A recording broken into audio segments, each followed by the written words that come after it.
It was tough to grow up with social anxiety, not really fitting in with any of the other kids, not really knowing what you had. Like, you see, when I was younger, I didn't even know what was wrong with me, right? I just thought everybody would just call me shy. So I was like, okay, I'm just a shy kid. As I get older, I realized it was beyond being a shy kid. I actually had issues, and issues that needed to be addressed, and issues that were deeply rooted issues. And it's crazy because when you're growing up, you just think, oh, nothing's wrong with me. I'll be fine. And when I get older, I'll grow out of it. People used to tell me like, oh, he's just shy. He'll grow out of it when he gets older. But little did I know, things will only get worse when I got older. In fact, I turned 29 a few days ago, and I still feel like the socially anxious, socially withdrawn kid that I was in kindergarten. That feeling, it just never leaves you. It's the reason why I still to this day avoid people. It's the reason why I make excuses every time someone invites me out to do something. And let me tell you, it is exhausting to just over and over and over deny invitations to things. You start running out of excuses at a certain point. And over the years, that's all I've done was just deny, push people away, and just lock myself in my room and just play the video game and just listen to music. Spend my life since high school, since elementary school, since forever. Now, don't get me wrong, I did have fun as a kid. I did enjoy my childhood somewhat, but I feel like things really started to change around 8th grade and entering the high school. Now, this is a very weird time. It's where you really realize who your real friends are, and you really realize little things in life, and you're growing up and you're getting older, and the world is just moving more quicker at this point. And it was in high school where I realized, oh shit, like I don't fit in with anybody here. Freshman year, you're still hanging out with the same elementary school friends and you're just trying to figure everything out. But after that year, I had no idea how I was going to finish the rest of the school year. Like it was bad. I tried to play sports. I tried to join different groups. And ultimately, all I really wanted to do was just go back to my house, go in my room, lock my door, and turn on my video game and eat Cheez-Its, which ultimately is still what I would prefer to do at the age of 29. And I really did think like, okay, when you get older, you're not going to be going through these same problems. You're going to mature. You're going to lose the anxiety. You're going to grow up. And like I said, things only got worse because now you're not a child anymore.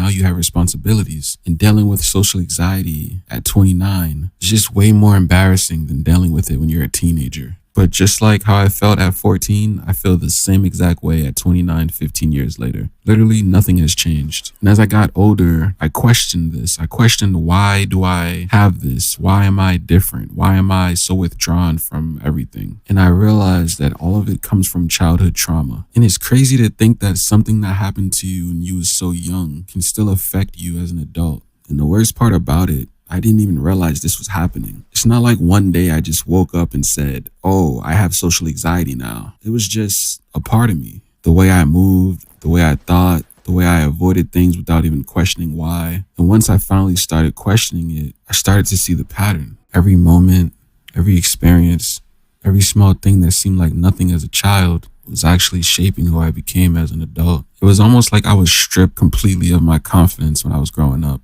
I'm not going to say this specific family member, but I had a family member who would just dog me and my cousins out. This family member would call us all type of names. I don't want to be specific, but basically any type of derogatory terms that you can think of in your head, me and my cousins would be called by this family member. And even as a child, I just didn't understand it. I just didn't understand why a grown adult would do this to children. And it was this distrust from someone who's supposed to be looking out for you, someone who's supposed to be building your confidence and not putting down your confidence. It was this distrust from this family member, which ultimately led me to not really trust people and not really want to be a part of society. It sounds crazy that this thing from childhood can do this, but as I think back and as I think deep into it, this was ultimately what caused it. There were definitely more things that I went through as a child, but this situation definitely stands out the most to me because it just went on for years. years. And not only did it go on for years, it's still going on till this day. The only difference is I don't have to talk to this person. But sometimes I'll hear things through different family members of the things that this person said or did, and it just annoys me. It had came to a point where I just had to go off on this family member. It felt good doing it, but at the end of the day, the damage was already done. And that's the thing about childhood trauma. It just doesn't disappear because you grew up. You can ignore it, bury it, act like it doesn't matter, but it's still there. But at the same time, I know I can't sit here and blame everything on my past. Nobody's stopping me from changing. Nobody's forcing me to hold on to this. But it's just the letting go that's hard. How do you just move on from something that's been wired into your brain since you were a kid? It's really a difficult thing to go through. But you just got to keep fighting through it. You can't give up. Although sometimes it feels like I've already given up. I mean, I'm 29 years old, still relying on my parents to do certain things for me. It's one of the most embarrassing things that I've ever had to go through. And it seems like every time I open social media, I see someone I know just doing better than me, getting married, buying a house, traveling. Just feels like everybody is just moving on and just living life. And I'm just the one that's just not living at all. It's really just a horrible feeling, but I have nobody to blame but myself. Sure, I went through a lot as a child. Sure, I have my problems, but who doesn't? In no way am I trying to use my childhood trauma as an excuse. I just know that there's people out there that can relate. And I just wanted to share my story. Thank you for listening.